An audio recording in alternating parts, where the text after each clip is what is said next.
From WTDG Toledo, Bridges, with your host, Doni Miller, connecting our community with information about issues and opportunities. Good Sunday morning and welcome to Bridges. My name is Doni. I'm so glad you're here this morning because we're talking about transformation. That's right, we're talking about transforming communities, transforming test scores, transforming schools. You know what we're talking about? We're talking about the schools as hubs concept. We have with us this morning 3 people. We'll actually be joined by a 4th in the next segment who are responsible for running those schools as hubs. And I'd like to introduce them to you now and let them tell you an awful lot about what you can expect from this incredible initiative. We have with us Candace Harrison, who is the hub director at Scott High School. Welcome, Candace. It's so good to see you. Good to see you too. Kimberly Woodard, who is the hub director at Leverett Elementary School. Welcome. And we have Marcus Goodwin, who is the hub director at Robinson Elementary School. We're going to be joined in the next segment with Renata Robinson will be joining us in the next segment. But for right now, why don't you guys give us a heads up as to what this schools as hubs concept is really all about? Okay, well, Schools as Hubs, one of the things that we consistently say is that it is a strategy. It's not a program, meaning that it's something that is being utilized, as you said earlier, for the purpose of transformation, and it's not just like a, program that we're just trying out. It's something that is being introduced to the community to serve the community, to serve the students, and to ultimately improve the quality of life for families. It's really based on a model out of New York, isn't it? It is. Isn't it? And Kimberly, tell us a little bit about that model. Well, it started in New York, and it has grown nationwide and actually internationally, the actual strategy, and it's actually well known in Cincinnati as well. They have 60 in Cincinnati, as I understand, 60 schools as hubs in Cincinnati. Yeah. So.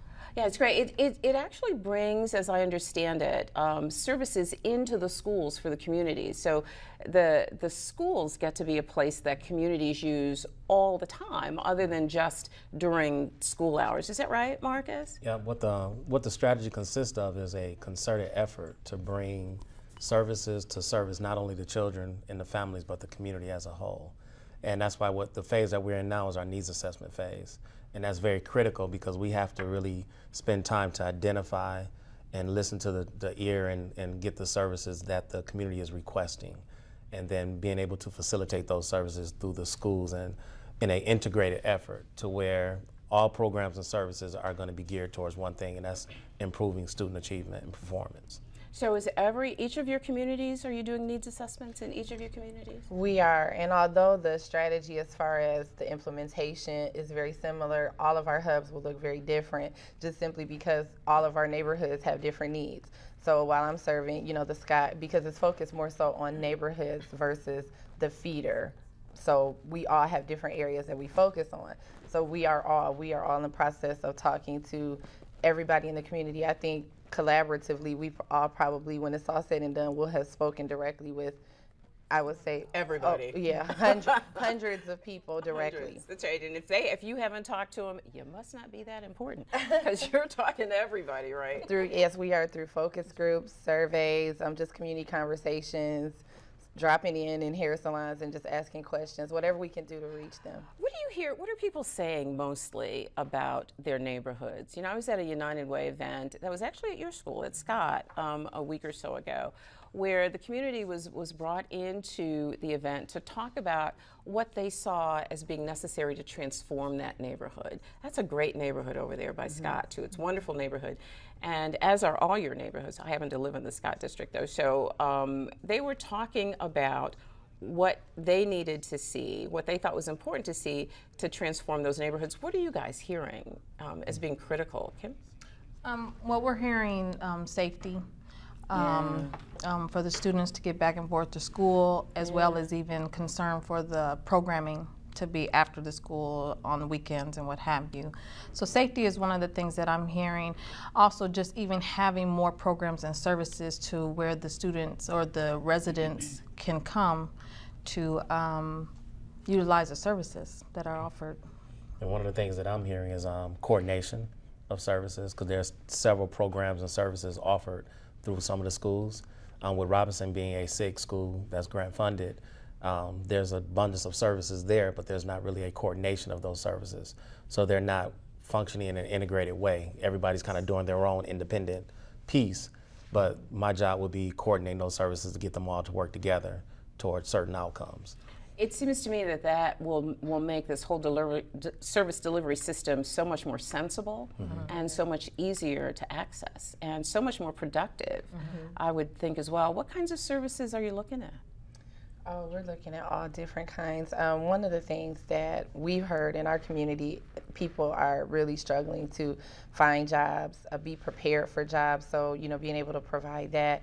And one of the services that we plan to bring to the Scott Learning community is an opportunity to have access to job opportunities, training opportunities, being able to just facilitate that, so have the job opportunities available and then be able to show them where to go and how to present themselves when they're applying.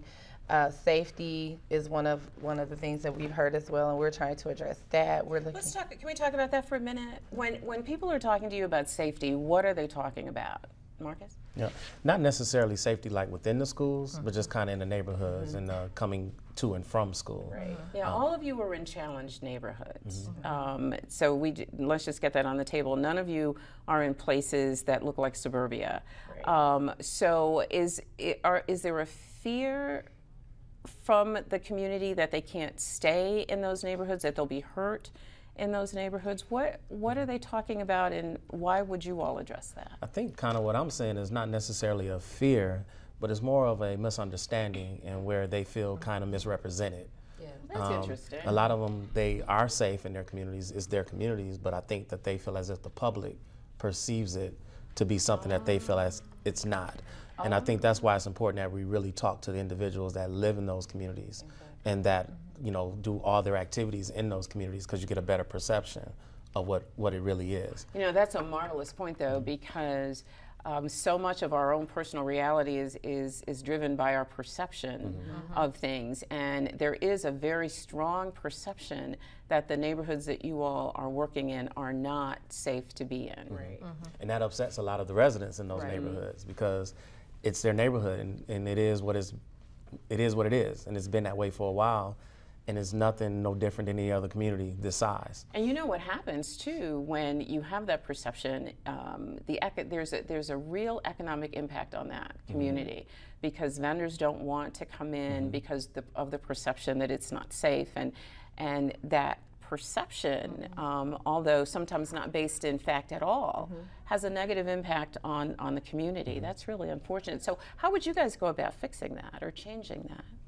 Just listening to what their needs are. One of the things that was shared in one of our focus groups is that people would enjoy, when we talked about what would be barriers, what would keep them from coming to utilize our programs, one of the things that was shared was, one lady said that because burglary is very prevalent on her street, she would be afraid just to come to a workshop or a program because she wouldn't want to leave her home I wondered about that. Now, she is actually concerned about not being safe in her neighborhood or crime in her particular. So she doesn't feel unsafe to come to the school. She feels unsafe to leave her home. In her home. So one of the things that we kind of discussed in brief yesterday at a meeting that we had is how we can possibly work with other agencies or entities within the city of Toledo to maybe just make them aware of what's going on in the community, and hopefully, establish a partnership with the city of Toledo so that maybe just more police patrol is in the area. Like, we don't know kind of where we could go, and that's kind of the joy of it being new. We have the power to go as far as, our partners will let us. You're nodding. I agree. Yes. Yeah. Definitely.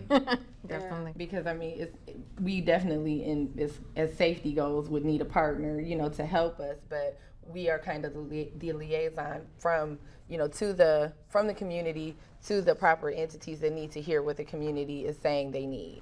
Tell me what makes this initiative different than all of the other ones that have been started in the community. There have been 1,000 people before you that have tried to do the same thing, maybe not with putting the services in the school, but with listening to neighbors and asking them what they wanted. Again, the United Way community forum a few weeks ago did that. What makes your what makes your approach different? Well, I think one, it's a strategy. It's just not going and getting several programs and services. That's one thing. Another thing is it's youth, family, and community driven. We're hearing their voice in the needs assessment. And so then therefore we can implement what it is that they want, what they need to come into the school. And it's not just for the students of the schools that we're at, it's for the entire community. So I think that's kind of differentiates our strategy. And it's also data driven. So the strategy was developed using data based on specific outcomes that are proven. So it's not just a group of people that said, hey, I have an idea, don't you think this would be cool? This is literally based on, you know, a strategic plan, and it's being implemented, like we said earlier, all over the country and even internationally. So it's a proven method, implemented properly, it could be phenomenal. And I think too, we're holding the partners accountable for those that we do partner with in terms of their programming services. As she was stating, that we're data driven, so there's going to be accountability for those that come in to provide services to our students. What's that mean, Kimberly? Accountability. The way you're using it. How are you holding partners accountable? Well, we're looking at where they have to provide outcomes for when they come in to serve the students. So like there's an objective. So they have to say what they're going to do, who they're going to serve, and how they're going to do it. And so then we have, our job is to hold them accountable to doing what they said that they were going to do. In terms of serving our youth, our families, our community. So you're working really hard not to disappoint those people who are going to rely on you for a product. Marcus, you had a thought? I think I was going to add what makes it unique is the collaborative partners that's kind of behind the scenes. You have this effort is kind of driven by United Way, and then we have several lead partners, which the University of Toledo is one, Lutheran Services, and the YMCA. So there's a conglomerate group of partnerships that's behind the scenes that all have invested time and resources to make sure that the implementation goes forward. And I think that provides the momentum, the resources, and the structure that kind of gives us the opportunity to be successful. That's a really good point, really good point. We're gonna ask people to stay with us for a second. You guys hang with me. Marcus, it was so great for you to be with us this segment. Marcus is going to go away. He's got another appointment that you think is more important than hanging out with us, but you're wrong. But we want you all to hang tight. If you leave, you might miss something. We'll be right back.